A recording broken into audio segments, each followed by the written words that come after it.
I welcome you again for this NPTEL course on earthquake geotechnical engineering. Today we are going to talk on ground response analysis and local site effects, which is the third module, and we are going to continue on this. So, what we are going to talk is on the local site effects, that is the basically third chapter. So, under the third module, which is on ground response analysis and local site effects, these are the topics.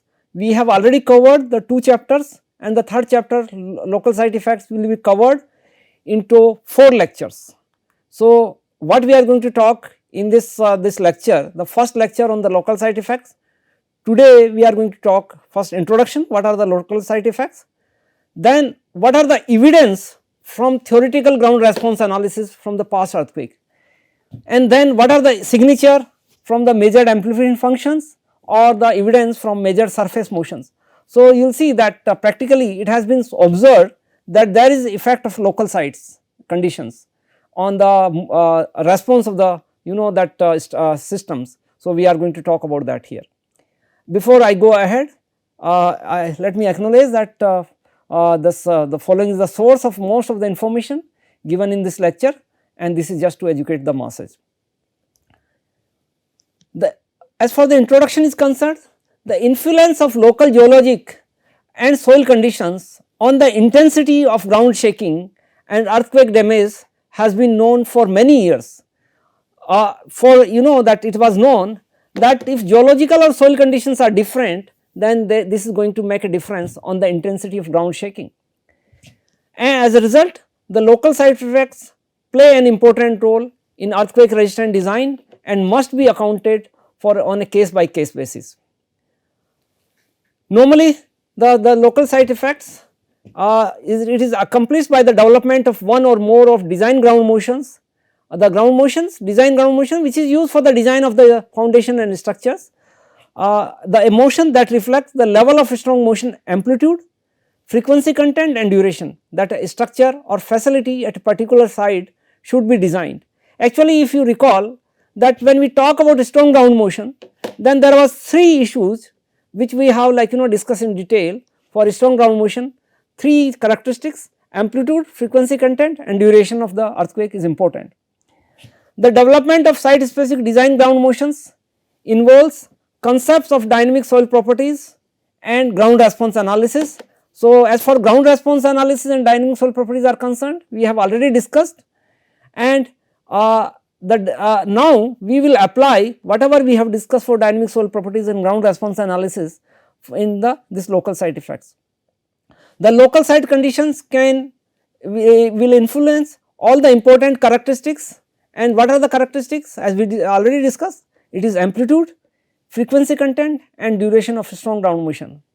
The extent of the influence of these characteristics depends on the geometry and material properties of the subsurface materials, on site topography, on the characteristics of the input motion. So, this is like 3 factors normally. The first factor is what is your geometry and material properties, the second is how the topography of the site is there, and then finally a third, it will depends also on the characteristics of the input motion. But as far as the characteristics of the input motion are concerned, we have already discussed 3 important characteristics, that is amplitude, frequency, content, duration. So, the first one we will go one by one, that what is the effect of the subsurface material and then topography. So, this way we will cover in this local site effects. Now, the nature of local site effects can be illustrated in several ways, and we are in this lecture we are going to cover in 3 ways. First one is by simple theoretical ground response analysis, and as for ground response analysis is concerned, we already discussed this in much detail, particularly 1D ground response analysis and 2D ground response analysis. The second way approach could be the measurement of actual surface and subsurface motions at the same site, that you do some instrumentation is done and then you measure it. Third one is by measurement of ground surface motion from the sites with the different subsurface conditions which may be similar, or you may not have instrumented the same site, but if we find like ground surface motion from the similar conditions, then we can get some result from there. Now, the first one, that is the evidence from theoretical GRA, that is ground response analysis. There are important theoretical reasons why ground surface motion should be influenced by local site conditions. At most sites, the density and shear velocity of materials near the surface are smaller than at greater depths. If the effects of scattering and material damping is neglected, then the conservation of elastic wave energy requires that the flow of energy flux. What is energy flux? Energy flux is given by rho Vs into u dot square, where rho is the mass density of the soil, Vs is the shear velocity, and u is particle motion. Here like what happens, it will be varying from depth to the ground surface because this need to be this product need to be constant from when you go from depth to the ground surface. But what happens, because rho and shear velocity they are not constant, rather rho and mass shear velocity normally that when you go approach to the ground surface then they decreases from bottom to top. If you go from top to down then they increases. So, as a result, because rho and Vs when you go along the depth they increases, so the particle this velocity will change. So, as a result ultimately what it says that there will be effect because this energy flux is required to be constant and there is a change in the properties. So, when you go from ground surface to the bottom like then you will be decrease, or other way if you approach to the ground surface then you must increase. So, basically in the local site effect when you go from bottom to topwards then there will be what we say most of the time amplification. So, when the earthquake waves start from bedrock and reaches to the ground surface, so you get the effect of amplification. So, this explains that why this like amplification occurs particularly from ground response analysis. Continue with this, the characteristics of local site deposits can also influence the extent to which ground motion amplification will occur when the specific impedance is constant. The basis for such amplification can be illustrated analytically also. Let us consider one example where we are going to consider two soil deposits which are shown in the figure, and the deposits basically here you have two cases A and B. In both the cases they are identical, thickness of the soil layer is same, damping is also 10% and unit weight of both the sites is only the one parameter, that is the shear velocity is different. In the first case it is 400 feet per second, in the second case it is 1600 feet per second. Now, if you find what we call say the natural frequency of the system, the natural frequency of the system is given by the relation omega n equal to k by m, right, and this is we have find out that if I convert into that Fn particularly for this site, then you find out Vs by 4h, that is the natural frequency. So, using this relation for this layer, if I find the natural frequency for the first case it will come 400 divided by 4 into 40. So, you get 10 divided by 4, that is 2.5 hertz. In the second case you get Fn F naught, so this will be the F naught. In the second case because it is 1600 divided by 4 into 40. So, you left out with the here 10 hertz. So, as a result the natural frequency in the second case is 10 hertz while in the first case is 2.5 hertz. So, you will see the effect. What is the effect of this change in the natural frequency of this soil layer on the response? So, this is the case here when this is subjected to some motion, there is an amplification factor for site A is like here, because the amplification factor, if you recall when we discuss at the peak value of amplification factor depends only on damping ratio. So, here the peak value amplification factor F2 omega when at the peak value will be simply 1 into pi by 2, right.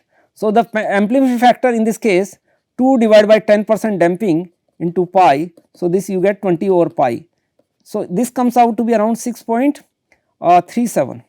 So, this value is 6.37 the peak value, here also 6.37. So, you got in both sides amplification factor is same.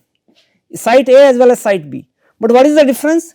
For the site A, the peak is coming around 2.5 hertz, while for the site B peak is coming at 10 hertz. So, suppose because like in the first case, which is the soft soil, because 10 hertz frequency is not of our interest, particularly for the structures for civil engineers. So, if I compare at 2.5 hertz, then the amplification is very large for site A compared to site B, okay. But for 10 hertz, because this is some frequency range which we may not be interested, particularly for the design of structures. So, naturally though site B, at site B it is opposite, site B at 10 hertz site B is the peak value, while the site A have the lower value. But the frequency of interest for us is site A, and the site A is for 2.5 hertz. So, that is the basically effect of the local site effect. Even the same wave is coming, properties are because may be different, damping is same, thickness is same, geometry may be same, but even one parameter is single, the shear velocity, it may not be able to change your peak value, because that peak value is simply depending on damping ratio. However, where the peak will occur, that will be decided by the shear velocity. If each soil is assumed to be linearly elastic, so clearly the softer site, that is site A, will amplify low frequency bedrock motion, and this low frequency bedrock motion is the motion of our interest, and it need to be however, if you go for site B, it is opposite way. Now continue with this. Since earthquake produce bedrock motions over a range of frequencies, so what will happen? Some components of actual bedrock motion will be amplified more than the others, depending on which range, because the amplification factor depends on the frequency, because in the ground response analysis you have seen, when there is a change in the frequency, then amplification factor will change. So, and a earthquake wave consists of a number of frequencies, so some component may be amplified, some component may be de-amplified. For the more elastic conditions of elastic bedrock, the nature of the local site amplification will be influenced by the specific impedance of the bedrock. Consequently, any description of local site conditions should include the density and stiffness of the bedrock. For example, the harder crystalline bedrock, which is found in much of the eastern United States, would be expected to produce amplification factor which is about 50% higher than those associated with the softer rock condition. But again, I cautious, when we make this statement, then you need to see at what frequency you are working. It will depends on your frequency of interest.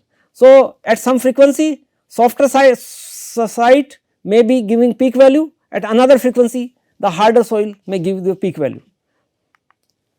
The idealized assumptions of simple one dimensional ground response analysis which we have carried out, and one of the example the assumption which we have discussed at that time, if you recall, that the soil layer for 1D case, 1D ground response analysis, it is assumed that the properties are constant along the horizontal direction, there is no variation in the horizontal direction. The property may change along in the vertical direction, but not in the horizontal direction. That is, then we consider homogeneous, isotropic and elastic condition for the 1D ground response analysis. So, simple one dimensional ground response analysis where you consider uniform material, horizontal layering, vertical propagating shear waves produce smooth amplification functions. So, you get smooth amplification functions. However, since these conditions are rarely exist in the actual field, so actual amplification functions are not so smooth which you get from 1D ground response analysis. Still, the interpretation of strong ground motion data from sites where both surface and subsurface instruments had been installed allows actual amplification functions to be computed. The strong amplification which is at the natural frequency of the soil deposit, which is shown in the next slide, clearly illustrates what is the importance of local soil conditions on ground response. So, like what you have here, like this is the site where there are evidence from measured amplification functions, and this site is basically Richmond Field Station, which is, you may be knowing that some of it is at area for near University of California at Berkeley. So, the Richmond scientist stations, field stations, some of the so in the first figure the shear velocity with the depth is shown. shear velocity as well as p wave velocity. You have the wave velocity in meter per second.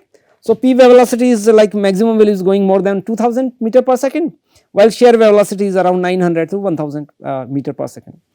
And you see, if I talk only about shear velocity, so up to a depth of 35 meter, the shear velocity is about 150 meter per second, but at higher depth it is jump at a very large value. The same thing happen on p wave velocity. In fact, there is a relation between p wave velocity and shear velocity, both are linked through the Poisson's ratio, and you may be that relation, that Vp by Vs, that relation that depends on the square root of 2 1 minus nu and then 1 minus twice nu. So, this is the relation where nu is nothing but Poisson's ratio. So, this is we already discussed when we talk about when we discuss the wave propagation. So, this relationship. So, when the Poisson's ratio is 0, then this will give to when the Poisson's ratio is 0, then this will be give you Vp by Vs will be simply square root 2. But when Poisson's ratio is 0.5, then this equation will give the infinity. So, these things we already discussed. So, there is a relation between shear velocity and p wave velocity. So, if you know the shear velocity, you can calculate the p wave velocity provided you know the Poisson's ratio. Now, what has been done? So, in the first figure the Vp and Vs is shown. In the second figure, location of accelerometers where the accelerometer is installed is given. So, it is at soil profile at 3 locations, it is along the depth up to 40 meter depth, and you have what type of soil? You have in the top silty clay sand, and then clay, and then at the bottom shale and other things. The last figure, part of this figure, that is spectral ratio versus frequency. So, you see that initially at some lower frequency there are peak values are coming and 2 major peaks are here, then they start decreasing and finally it diminish. So, that is the response how you get during the. So, this is the evidence from measured amplification functions which is like done at the University of California. Continue with the measured amplification functions for the evidence. The site which consists of various soils of relatively uniform shear wave velocity overlying bedrock, consequently the frequency dependence of the actual amplification functions is qualitatively similar to that predicted by simple ground response analysis. As we just discussed, that simple ground response analysis have its own limitation because it is based on the certain assumptions, but still if your site is relatively uniform shear velocity, not very large variation which we have seen here. In this case also in this site shear velocity is not much varying up to a depth of 35 meter up to this depth. After this there is a large variation. So, up to this depth this can be said this is relatively uniform, and as a result overlying bedrock, the frequency dependence of the actual amplification functions is qualitatively similar to that predicted by simple ground response analysis. So, in general we can say that simple ground response analysis are able to predict that able to predict these cases. Continue with this. For sites with more complicated subsurface conditions or for stronger earthquakes, ability of simple ground response analysis to predict the irregular peaks and valleys of actual amplification function decreases. So, if you have some very complicated site where subsurface conditions cannot be characterized as a uniform, in that case particularly for the stronger earthquakes, the simple ground analysis may not be able to predict the peaks and valleys which troughs comes during actual amplification functions. The effects of soil nonlinearity also cause amplification functions from strong motion to differ from those of weak motions, because what happens when we talk about dynamic soil properties, then one of the topic we have discussed is related to the soil nonlinearity, how to deal with the soil nonlinearity. We talk about equivalent linear model, then we talk about cyclic nonlinear model, then we also discuss about advanced constitutive models. So, and you know that the effect of nonlinearity is large at a strong ground motion. If you weak motion there is no issue, but if you have a strong motion then there will be its effect on the amplification. So, the evidence of the importance of local site conditions. So, this was about amplification functions. Now, we deal with evidence from measured surface motions. So, evidence of the importance of local site conditions from the particularly the measured surface motions. There is the motion which is measured on the surface, on the ground surface, and some of the data which is collected from the past earthquake, that also help in this evidence, and that can be by comparing ground surface motions measured at different sites. Suppose you have different sites and the data has been collected from different sites, then when, because if you have some compare the data, then you can guess that what we could sometimes say back analysis. So, using back analysis we try to get the what is the soil properties, what is the, and then we can say so let us say if you have the same earthquake, in the same earthquake you have recorded the motion at two different places, and the characteristics of these motions will be different. So, basically the difference is coming due to the effect of local site effects. So, that way also we can call that these are also evidence or signature of local site effect. One of the example is recording of ground motion at several locations in San Francisco, which was made during in a magnitude 5.3 earthquake in 1957. But there are after that there are other examples also where it is clearly observed that there is a effect of local site effect. Continue with on the major surface motions. Ground surface motions at the rock outcrops were quite similar, but the amplitude and frequency content of the motion at site which is underlain by thick soil deposits were markedly different. So, you may have some sites where on these sites below this soil layer, below the surface layer, you can have thick deposits, and this is thick soil deposits could be there. In that case the similar effects have been observed in many other earthquakes from the standpoint of what we call the local site effects, and two of the most significant earthquakes, though it is not very recent now. One earthquake was of 1985 or what we call Michoacan, Mexico earthquake, and the second 1989 Loma Prieta, that is in California earthquakes. So, these two earthquakes of one is 1985, another is 1989, one could easily observe what are the effects of local site effects. In fact, the 1985 Michoacan Mexican earthquake we will discuss in detail in the next lecture, and then that is what is the signature of local site effects. So, continue with the evidence from measured surface motions. There are well documented earthquake produce strong motions records at the sites which are underlain by variety of different subsurface conditions in Mexico City and San Francisco area. And particularly a brief we are going to discuss the case histories from the Mexico site during the 1985 Michoacan earthquake. And when we talk about this case history in the next lecture, you will see that the damage pattern which has been observed during this earthquake is corroborate with the the effect of local site conditions. And interestingly, this is an earthquake where damage was not so much near the epicenter, but it was quite away from the epicenter, about 350 kilometer away from the epicenter. And this is very interesting that damage is not much near where earthquake occurred, but it is more at the far away, and that is basically nothing but local site effects. Then not only that, even at the far distance some of the buildings get damaged, some of the buildings did not get damaged during this earthquake, and we will explain all these using the local site effects in the next lecture. Thank you very much for your kind attention.